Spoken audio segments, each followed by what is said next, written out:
Paano nangyari na benta ang sasakyan mo? Hinihiram-hiram niya po. Basta ang lagi niya akong sinasabi, ibabalik niya yung sasakyan ko. Paano laman ng mga pulis na ito'y nalipat sa ibang pangalan? Chinek po sa LTO, sir. Tinulungan ka ng pulis pero hanggang doon lang. Pero hindi sila tumulong na i-refer ka sa highway patrol. Sir, hindi ba kayo nagduda? Hindi ba may krimen na rito? Dapat na-refer niya na po sa HPG, Highway Patrol, para imbestigahan. Ang advice po ng HPG Pangasinan, sir, isa pa yung kaso. Mali. Tamad lang kayo. Magsipagtrabaho kayo. Etong tama. Kapag may complainant, you have to investigate right away. You don't say, mag-file kayo ng kaso, pati korte ito, ginagawa niyong tambakan. Police kayo eh. Nag-iimbestiga kayo. Hindi ipapasa sa korte. Huwag tayo magkasing sangkaterbang mga tamad. Kung nakikinig man yung putok sa buhong lukulukong boyfriend mo, kahit sino pang kanyang pamilya o angkan, o mayor o gobernador o senador, kahit sino ba, ala akong pakialam.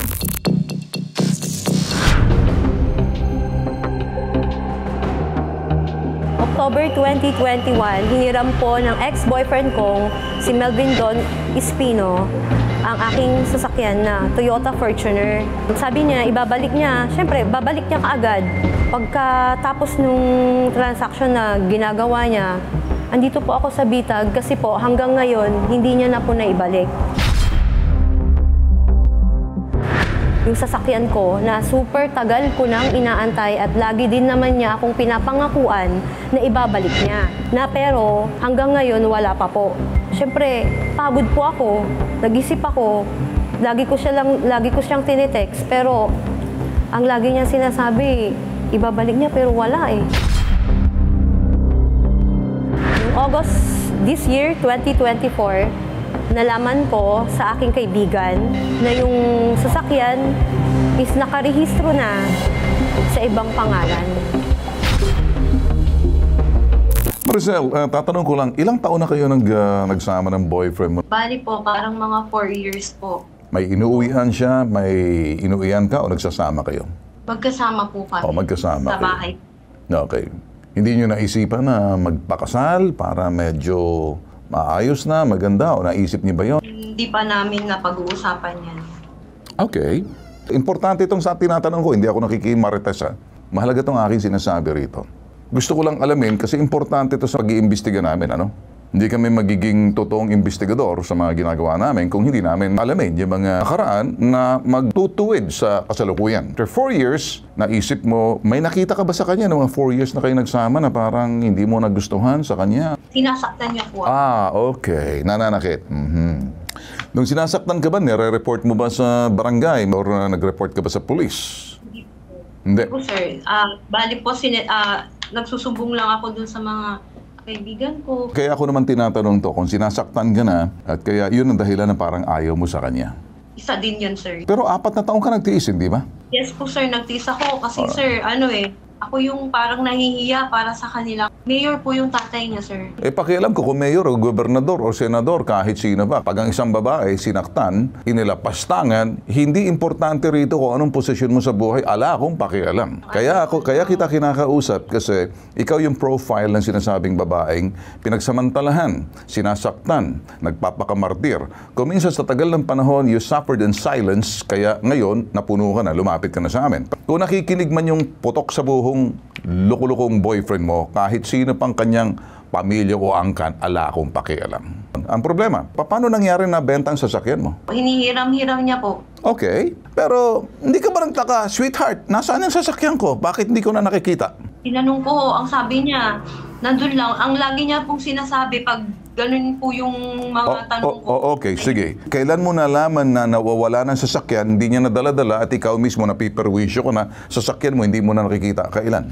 October po, 2021 talaga po. October 2021. So, October 2021, kailan kayo naghiwalay? 2023. Okay, so to October 2021, hindi mo na nakita ang sasakyan mo, nasaan na daw yung sasakyan mo? Hindi mo ba hinanap? Basta ang lagi niya akong sinasabi, ibabalik niya yung sasakyan ko. Bayad na ba yung sasakyan mo o nasa financing pa?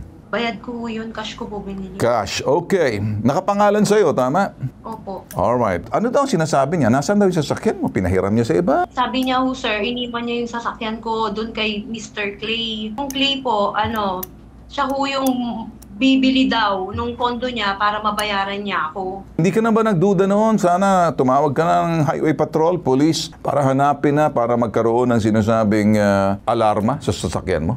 Hindi po. Kasi Okay. Kasi nagsasama pa kayo. Dahil nagsasama pa kayo, hindi ka nagreklamo. Nakita ko na, ikaw ba'y pumunta sa pulis para malaman ng pulis ang sitwasyon na kung saan ang sasakyan mo missing? Kasi tutulungan ka namin sa highway patrol. Merong panlilin lang dito. At yan ay krimen. Nasaan ang sasakyan mo ngayon? Nandun po siguro sa nakarehistrong pangalan. Po, Sino ang nag-check sa LTO? Ikaw, pulis, or sino? Pulis po. Okay, pulis. Okay. So lumapit ka sa pulis. Yes po. Paano laman ng mga pulis na ito'y nalipat sa ibang pangalan? Chinek po sa LTO, sir. Okay. Tinulungan ka ng pulis pero hanggang doon lang. Pero hindi sila tumulong na i-refer ka sa highway patrol. Highway patrol ang tutulong sa'yo para yung sasakyan na yon tingnan, alamin sa LTO, yung LTO makikipagtulungan sa PNP highway patrol para suriin o sisain ay lagyan ng alarma yung sasakyan mo niyan. Kasi gusto natin malaman sa LTO kung nga ba'y nailipat yung rehistro ng sasakyan mo. Kung totoo, baka kasi may pakita na meron kayong absolute deed of sale, medyo, lang dito, bitter ka lang, kaya mo sinasabi to. Pero ang totoo, baka sabihin ng tao, hindi, binenta sa amin to eh. Hindi, nagbayad kami rito eh. Binigay namin sa boyfriend mo. Hindi kaya? Paano pag... Sir. Ha? Sir. Ano, no? Mahal ko yung sasakyan. Hindi. Alam ko mahal mo sa sasakyan mo. Mahal mo rin yung boyfriend mo. Bitter ka pa rin eh. So ganito lang gustong sabihin sa'yo. Gusto namin ikaw tulungan mo kami. Alam ng pulis kung saan ang sasakyan? Sa LTO? Saan daw ngayon sasakyan? Nasa Pangasinan? Saan daw? Sa NCR? Sa Mindanao? Sa Luzon? Saan daw? Pasig. Sa Pasig. Okay, sa Pasig. Alam mo daw ang address sa Pasig, location. Kung alam mong address ng sasakyan at alam mo kung kanino nakapangalan, paano nalaman ng pulis yan ay nakarehistro? Kasi makikita nila sa body ng sasakyan. Hindi po pwedeng maloko yan. Ibig mong sabihin, gumamit ng talahib, pekendos na rehistrasyon. Yung taong kung sino man binentahan ng boyfriend mo. Baka sangkot ang boyfriend mo rito. Malamang. Dahil hiwalay na kayo. Kung sakaling kasama ba kayo, ikaw ba'y magrereklamo sa amin? Po, sir. No, imposible. Dapat nagreklamo ka na noong 2021, 22, 23, 24. Bakit ngayon lang hiwalay na kayo? So anyway, ganito ang gagawin ko. Pakinggan mo na lang. Sa linya ng telepono si Police Senior Master Sergeant Joel Petilla. Magandang umaga sa iyo. Yes, sir. Good morning, sir. Nalaman mo na ang sasakyan nitong si Marcel ay nalipat na sa ibang tao. Tama? Ang sabi niya sa amin, sir, nalaman niya sa kaibigan niya na nalipat na yung rehistro ng sasakyan niya sa isang tao. So, ang ginawa po namin doon, sir, gumawa po kami ng request sa LTO para malaman kung sino yung nakarehistro sa pangalan, sir. Tama po kayo. So, ngayon po, sir, nag-response naman po si LTO na yung sasakyan niya na Toyota Fortuner ay nakapangalan na po, sir, kay Ma'am Andrea Nicole. Sir, hindi ba kayo nagduda? Tinanong nyo lang sana bilang investigador kayo ng pulis. Paano nangyari ito? Dapat tinanong mo ngayon itong nagrereklamo. Marcel, naibenta mo ba ito sa isang pangalang Andrea? Tinanong na rin namin yan, sir. Ang gusto kong sabihin sa iyo, Sergeant Petilla, dapat ang ginawa mo, dahil nagrereklamo to na kanyang sasakyan nawawala, ay sana tinanong mo, paano nangyari ito? Binenta mo ba o hindi? Anong sinabi ni Marcel nung tinanong mo? Tinanong namin sa sir. Ang sabi niya, sir, hiniram daw ng boyfriend niya. Tama po kayo. Tanong, nailipat na sa ibang tao kung hiniram, siya naman ang mamayari. Ang tanong, hindi ho ba dapat sasabihin natin, ito ba'y nagkaroon kayo ng bentahan, meron bang absolute deed of sale? Tama? Yes, sir. Natanong po natin yan, sir. Okay, so wala ang absolute deed of sale. Sinasabi niya, hindi niya binenta. Paano napunta sa ibang tao? Hindi ba may krimen na rito? Kung sakaling sa Yes, investigasyon na po yan, dapat na-refer niya na po sa HPG, Highway Patrol, para imbestigahan at hanapin, alamin yung address at kunin, makikita naman sa chassis number yan eh, hindi mo pwedeng lokohin eh. At saka at the same time, hahanapan sila ng absolute deed of sale. At the same time, absolute deed of sale, rehistrado yan, hindi basta-basta nalilipat. Unless kung miyembro ng sindikato tong boyfriend nito na anak daw ng isang politiko dyan sa inyo, hindi ka ba nag-isip? Di sir, nirefer ko po yan sir sa HPG dito sir sa Pangasinan. Okay, anong ginawa naman ng HPG sa Pangasinan? Ang advice po ng HPG Pangasinan sir, isampa yung kaso at magka-paperless po sa kanila para ma-include daw po. Hindi mo na isampa yung kaso. Mali naman kung nakikinig sa ating HPG Pangasinan, ano? Kahit HPG Central Office. Kaya ko naman tawagan. Mali, tamad lang kayo. Magsipagtrabaho kayo. Etong tama, kapag may complainant, you have to investigate right away. Pagkatapos, kukunin nyo yung facts. Meron bang panloloko rito? This is more of staffa. It's a case. You don't say, mag-file kayo ng kaso. Bago sila mag-file, hahanapan kayo ng hukuman. Asaan yung investigasyon ng pulis? Hindi ba tama yon? Hindi po, hindi. Sarge, pakinggan mo ako. Before the court can, come in, make proper investigation sa highway patrol, identifying yung sasakyan na in-issue, allegedly sold. Pero ang sinasabi ng may-ari, hindi ko binenta yan. So, paano nalipat? Di ba may krimen na doon?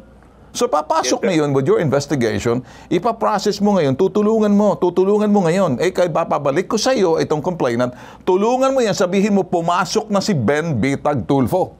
Tulungan mo to, Sarge, and then, gawin mo roon, samahan mo sa HPG, at sabihin mo sa HPG, nire-refer ko to, at tinitingnan ko kung anong klaseng trabaho gagawin ng HPG. Ang HPG mag-iimbestiga to locate and then get the HPG dito sa central office ninyo, para i-locate dyan sa Pasig, sa tulong din ng LTO. That's exactly what you're gonna do. Magagawa mo ba? Yes, sir. Yes, sir. Ayun. Kaya wag mo sabihin korte, pati korte to, ginagawa niyong tambakan. Pulis kayo eh. Nag-iimbestiga kayo. Yes, sir. Ang korte, ay gagawa lang sila ng sinasabing hakbang base doon sa inyong investigasyon. Hindi ipapasa sa korte. Huwag tayong magkasing sangkaterbang mga tama. Itong boyfriend nito, kung sino man itong boyfriend nito, dapat ito, nagpapaliwanag. Dapat iniimbitahan nyo. Paano nyo binenta? Gets mo? Yes, sir. Yes, sir. Ayun! Tinuturuan na kita ngayon mag-imbestiga. Ayoko kasi masirang ang iyong imahe ng pulis eh. Nagkakaintindihan tayo, boss? Yes, sir. Okay. Siguraduhin mo, puro kay yes, sir. Kasi kung hindi, babalikan kita, malalaman ko rito yan. Ito naman, ang nakikinig daw sa linya ng telepono, tiyuhin ng ex-BF niya, si Cap Justin Vic Espino. Magandang humaga sa iyo, Cap Espino. Yes, good morning po, Sir Ben. Do you know anything about this? Gusto ko lang alamin muna kasi dito, kung pamangkin nyo man itong inarereklamo rito, tutugisin namin to. Wala kaming pakialam kahit sino yan. Yes, sir. So, totoo po na pamangkin ko po yung nirereklamo. Pero yung pagdating po dyan sa sasakyan, sir, wala po akong personal knowledge. Okay, wala na tayo. Sa ganito na lang. Then I have to terminate my conversation with you. Sabihin mo sa pamangkin mo, umayos ha? Umayos. Okay? Malinaw? Yes, sir. Malinaw po. Okay, thank you. Ang mensahe ko, paabot mo sa pamangkin mo. That's all I have to say. Doon naman sa balik tayo dito kay Sargento. Sargento, nandiyan ka pa ba? Yes, sir. Dito pa, sir. Narinig mo naman siguro ako, hindi kami nagbibiro. So I'll give you a chance na kausapin ulito kasi nandyan ka naman, hindi naman kami nakikialam. Sige, sir. Gagawin namin yan. Ayun! Jesus, kinakailangan ko pa. Kami sa media, ang trabaho namin, hanapin yung katotohanan. Sabihin yung katotohanan. Tulungan yung mga lumalapit, pero ang aksyon at solusyon ay nasa otoridad. Ikaw yun. So, kapag hindi mo ginawa, lagot ka sa amin, ilalantad namin yan. Baka naman ma-demote ka, o retirable ka naman siguro. Baka masira pa yan kasi pag once pumasok na sa bitag yan, ibang usapan na yan. So, I expect na tutulungan mo to. Marcel. Yes po. Okay, punta ka doon. Pag hindi niya ginawa, balik ka sa akin. May mananagot dito. May mabibitag dito. So for the time being, ayusin niyo yan, inilantad ko na, para pati yung boyfriend mo maipot na sa kanyang butas-butas, lawlaw at papanghing karasunsilyo niya ngayon. Okay? Okay na ba sa atin? Hindi nagtatapos dito, mga boss. Sundan po ang investigasyon na ginagawa po ng hashtag ipabitag mo. Hindi po kami nagbibiro. Nag-iisang pambansang sumbungan. Tulong at serbisyo may tatak. Iba po ang tatak ng bitang. Hindi po kami nagbibiro. Ilalaban ka. Hindi kayo iwan. Ito po yung hashtag ipabitag mo.